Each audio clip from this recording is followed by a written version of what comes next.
You back to the situation in Dover, where thousands of lorry drivers remain stuck in some pretty grim conditions as they wait to be tested so they can leave the UK. Members of the Sikh community have rallied together to make sure truckers currently stuck due to that border closure don't go hungry. I can talk now to Ravi Singh, who runs the charity Khalsa Aid. He travelled to the M20 last night with a group of volunteers, escorted by the police, and worked late into the night, providing more than 800 hot meals and snacks to those drivers. Ravi, very good to have you with us. It sounds like you were doing a fantastic job. Why did you decide to step in with this assistance? Hi, Anita. Basically, Khalsa Aid, we work around the globe in disaster areas. And but when something happens in the UK, like floods, etc., we get stuck in. And knowing what media is reporting at the time with the trucks, the jams, the ports, the political situation, but not the individual story of a truck driver stuck in his cab. So when I went down a couple of days ago to check what was going on, I was horrified, especially yesterday when we worked with the police. Kent police, who approached us in the morning saying, can you provide 800 hot meals last minute for the drivers? We said yes, because the Sikh community around the UK is very supportive. So in Kent, the Sikh temple, we approached them, say, look, can you get these ready?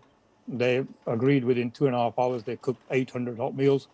And it was really surreal driving down on the M20 between the parked lorries on a rainy, horrible rainy evening. It was like something out of like a horror movie. Silence, wet, cold, people stuck in their cabs.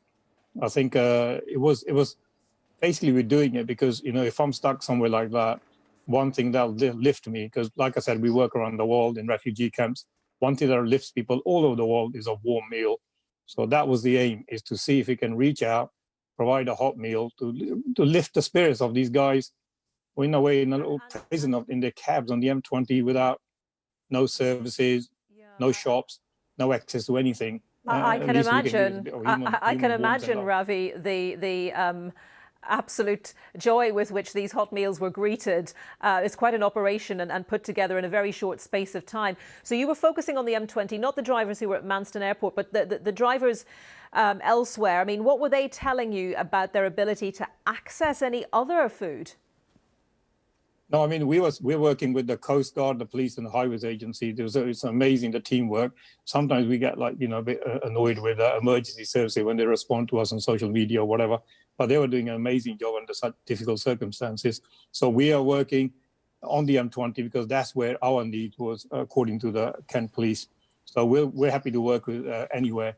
The drivers we spoke to a couple of days ago, they were a bit down, a bit despondent. They wanted to get home for Christmas. And yesterday, when you look at someone, it was a horrible evening, raining, and they're looking through the cab and they're on their own.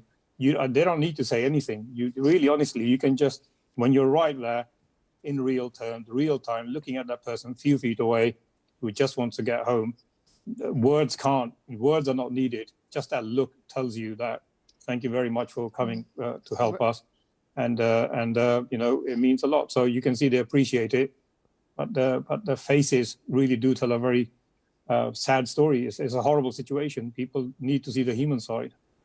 Ravi, good to talk to you, and well done for the huge efforts of your community helping those drivers stuck on the M20. Ravi Singh from Khalsa Aid there. Now, we are going to take you live to the House of Commons. This is the Science and